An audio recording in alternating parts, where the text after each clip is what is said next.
నమస్తే. ఇన్నాళ్ళు నన్ను సపోర్ట్ చేస్తూ, ఎంకరేజ్ చేస్తూ మీ ప్రేమని నాకు అందిస్తున్న ప్రతి ఒక్కరికి కృతజ్ఞతలు. అలాగే ఈ వీడియో కూడా ఖచ్చితంగా మీకు ఉపయోగపడుతుంది. లైక్, షేర్ అండ్ సబ్స్క్రైబ్ చేసి మీ సపోర్ట్‌ని నాకు అందించండి. అలాగే ఈ వీడియో పట్ల మీకున్న అభిప్రాయాన్ని కామెంట్ సెక్షన్‌లో కామెంట్ చేసి తెలియజేయండి. ఇప్పుడు వీడియోని చూద్దాం. నమస్కారం. రేపటి విశిష్టతని ఒకసారి చూద్దాం. రేపు 18వ తారీఖు జూన్ నెల 2024వ సంవత్సరం మంగళవారం. శ్రీ క్రోధినామ సంవత్సరం ఉత్తరాయణం గ్రీష్మ ఋతువు. రేపు జ్యేష్ఠమాస శుక్లపక్ష ఏకాదశి తిథి ఉదయం 6:24 వరకు, తదుపరి ద్వాదశి తిథి. స్వాతి నక్షత్రం మధ్యాహ్నం 3:56 వరకు, తదుపరి విశాఖ నక్షత్రం. శివం యోగం రాత్రి 9:39 వరకు, తదుపరి సిద్ధ యోగం. భద్ర అంటే విష్టికరణం పగలు 6:24 వరకు, భవకరణం రాత్రి 7:01 వరకు, తదుపరి పాలవకరణం ఉంటాయి. నక్షత్ర వర్జం రాత్రి 9:52 నుండి 11:34 వరకు. అమృతకాలం ఉదయం 6:22 నుండి 8:06 వరకు. హైదరాబాద్ ప్రాంతం వారికి రేపు సూర్యోదయం ఉదయం 5:42 సూర్యాస్తమయం సాయంత్రం 6:53 చంద్రోదయం మధ్యాహ్నం 3:35 చంద్రాస్తమయం రాత్రి 3:05 అభిజిత్ ముహూర్తం పగలు 11:41 నుండి మధ్యాహ్నం 12:44 వరకు. దుర్ముహూర్తం ఉదయం 8:20 నుండి 9:13 వరకు. మరలా రాత్రి 11:13 నుండి 11:56 వరకు. రాహుకాలం మధ్యాహ్నం 3:35 నుండి సాయంత్రం 5:14 వరకు. గుళిక కాలం మధ్యాహ్నం 12:17 నుండి 1:56 వరకు.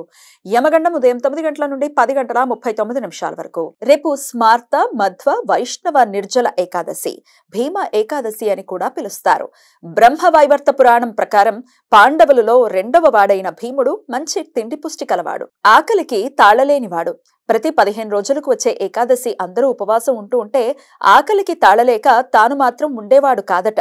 గమనించిన వేదవ్యాసుడు సంవత్సరంలో వచ్చే 24 ఏకాదశి ఉపవాసాలు ఆచరించకపోయినా ఈ జ్యేష్ఠ శుక్లపక్ష ఏకాదశి ఒక్కరోజు ఉపవాసం ఉండమని, ఈ ఒక్కరోజు ఉపవాసం ఉంటే సంవత్సరంలో వచ్చే 24 ఏకాదశి రోజుల్లో ఉపవాసం ఉన్న ఫలితం ఉంటుంది అని భీమసేనుడికి నచ్చజెప్పి ఉపవాసం ఉండేలా చేశారట. అందుకని ఈ ఏకాదశిని భీమసేని ఏకాదశి అని కూడా పిలుస్తారు.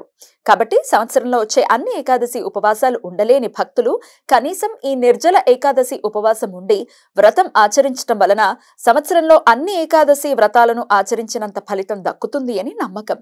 రేపు ఉపవాసం ఉన్నవారికి పారణ సమయం ఎల్లుండి సూర్యోదయం నుండి ఉదయం 7:28 వరకు ఉంటుంది. రేపు శ్రీ ఆది శంకరాచార్యుల కైలాస గమనం. జగద్గురువులు శ్రీ శంకర భగవత్పాదుల వారు మోక్షం పొంది కైలాసం చేరుకున్న రోజు అని భక్తుల నమ్మకం. రేపు రామలక్ష్మణ ద్వాదశి. రామాయణ కథల ప్రకారం సంతానం కోసం ఈ ద్వాదశి రోజున దశరథ మహారాజు ఈ వ్రతాన్ని ఆచరించారని, ఫలితంగా రామలక్ష్మణులు జన్మించారు అని కథనం. సంతానం లేని దంపతులు ఈ రామలక్ష్మణ ద్వాదశిని పరిపూర్ణ శ్రద్ధతో కఠిన ఉపవాస దీక్షతో వ్రతం చేయటం వలన పుత్ర సంతానం కలుగుతుంది అని, జన్మ సార్థకత ఏర్పడుతుంది అని నమ్మకం. మంగళవారం ద్వాదశి తిథి విశాఖ నక్షత్ర కలయిక ఉండటం చేత త్రిపుష్కర యోగం రేపు మధ్యాహ్నం 3:56 నుండి ఎల్లుండి సూర్యోదయం వరకు ఉంటుంది. ఈ యోగ సమయంలో చేసే ప్రతి పని జీవితంలో మరలా 3 పర్యాయాలు చేయాల్సిన సందర్భాలు ఏర్పడతాయి. అందువలన ఈ సమయంలో ఎటువంటి తొందరపాటు, అశుభ నిర్ణయాలు తీసుకోకుండా జాగ్రత్తలు తీసుకోవాలి. ఈ సమయంలో బంగారం, వెండి, వజ్రాలు, స్థిరాస్తులు, వాహనాలు కొనుగోలు చేయడానికి అనుకూలం. కానీ ఈ సమయంలో న్యాయ, చట్టపరమైన చర్యలు తీసుకోవటానికి, చిన్న చిన్న అనారోగ్య లక్షణాలకు ఆసుపత్రిలో చేరటానికి, అప్పుల గురించి ప్రయత్నాలు చేయడానికి అనుకూలం కాదు. ఈ సమాచారాన్ని మనకు అందించిన వారు మేడికొండూరు విశ్వనాథ్ ప్రసాద్ గారు. ఆయనకు కృతజ్ఞతల్ని తెలియజేస్తూ నారాయణ స్మరణతో సమస్త సన్మంగళాని భవంతు. నమస్కారం.